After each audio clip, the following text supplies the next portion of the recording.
I spent my junior year studying abroad in Kenya, and I was researching language shift in Swahili. And at one point while I was there, one of the other students asked me about some detail of Swahili pronunciation, I can't remember. And while I was answering her, I happened to use the word Affricate. And I immediately caught myself because I realized, oh, that's some linguistics jargon. Like, she may or may not know what that means. I'm not sure if she's gotten into the Swahili literature enough to know. So I said, sorry, do you know what an affricate is? And she said, immediately replied, she's like, yeah, it's a sound from Africa. Yeah, the linguists are laughing. About why that's funny. They could explain later why that's funny, but that's okay. This speech isn't for you; it's for them. But that conversation was one of the first times that I became aware of what's called the curse of knowledge, and this is a cognitive bias where you assume that other people have the same kind of specialized knowledge that you do. Once you know something, it's really hard to remember what it felt like not to know it. We forget that we had to learn what a language family is, or what it even means for languages to be related. At one point, that was new information to us. And this causes two problems. First, it hinders your ability to communicate ideas to others, if you're not even aware of kind of the knowledge disparity. Second, it means that you're very likely to overlook or underappreciate just how much you've learned, because you're not aware of it. And I think William and Mary students are especially bad about this.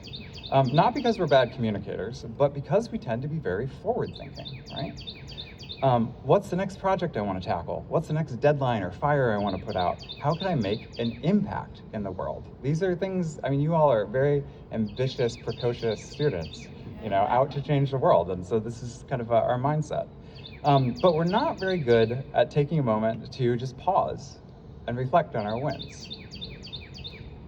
And this is a quiet but kind of pernicious habit that often undermines our own confidence.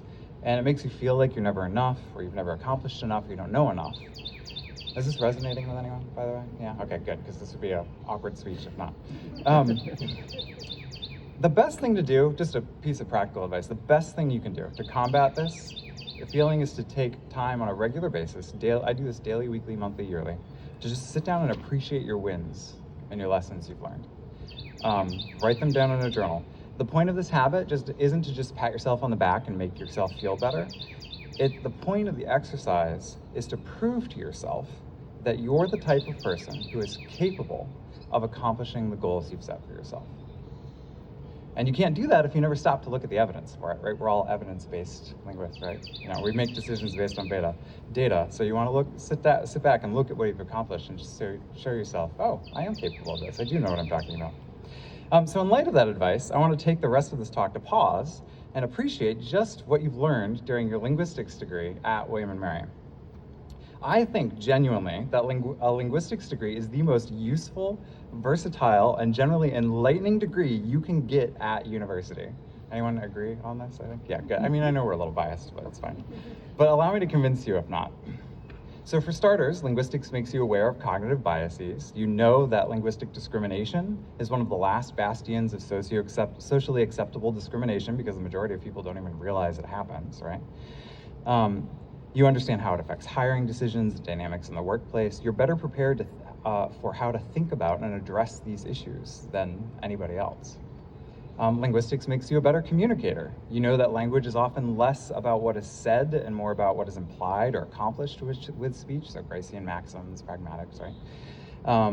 And every one of you, I'm sure, has had to explain to someone else the difference between prescriptivism and descriptivism. Yeah, if not, ask. Get them to explain it to you, when they were being judgy about language or something. And that makes you a science communicator, which is, what I call myself because it's a little less cringy than influencer, right?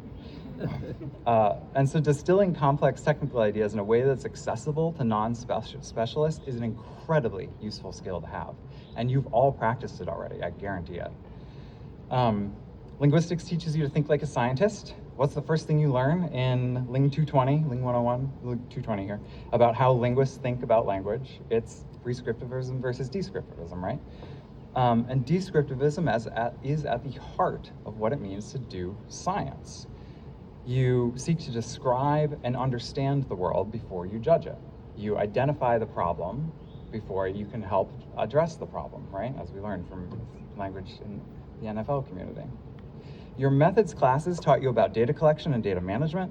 and how to consider ethical issues surrounding how you acquire the data, who has access to it, how it's used. Over the course of your degree, you learn to use evidence-based analysis to structure an argument and present it in an informative way. In the industry, that's called data science.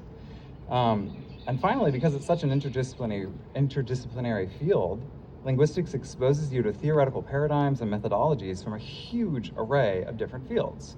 In phonetics, you're exposed to physiology and the hard sciences and the methods of physical measurement. Syntax and semantics, you're familiarized with abstract formal systems. Language endangerment and language contact taught you about geopolitics, government policies, power dynamics, social relations. You're more aware of issues in accessibility and inclusivity because you've learned about sign languages and minority languages.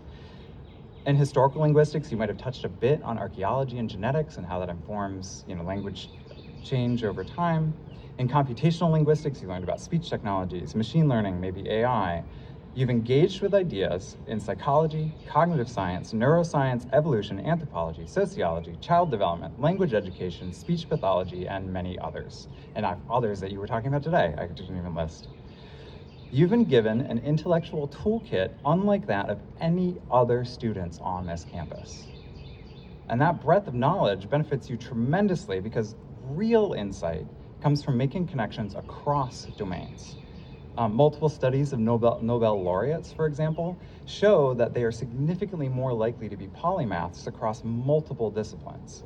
Another study of Nobel-winning research shows that integrating knowledge across different disciplines is one of the core features of major breakthroughs.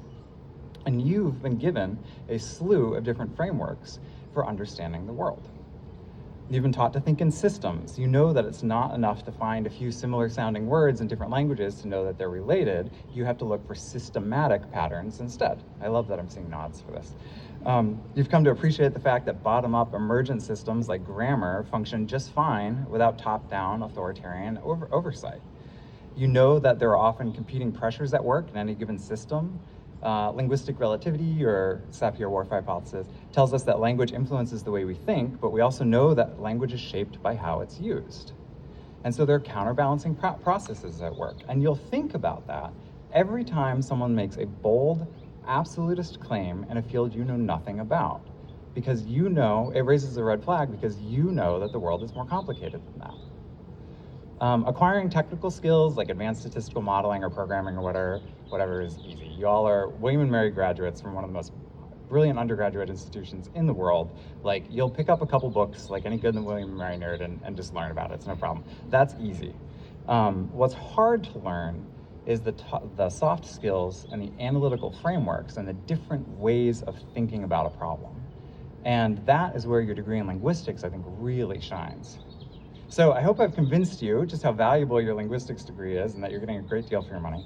But more importantly, I hope that you have a stronger appreciation now for just how knowledgeable you are and that we've kind of participated in the exercise of appreciating just how far we've come. It's easy to take for granted just how much we've learned in life and how far we've come. You're already suffering from the curse of knowledge in the best way. But I doubt that any other group of students on this campus is graduating with the same breadth of knowledge that you are. And right now, you might have, I think, probably more competence than you do confidence about what's to come. And so my goal with this talk was to hopefully help shift this balance a little bit in the other direction, because you really ought to be proud and confident of the skills you've acquired here. This talk is about linguistics, but it's also not about linguistics. It's about taking the time to appreciate how far you've come, what you're capable of, and it's about reminding you that what makes you capable of making an impact in the world is not so much your specific skill set or technical expertise, but the fact that you went out of your way to seek out different ways of seeing the world. And I think there's a really important lesson there. So thank you very much for having me today. Congratulations, my fellow linguists.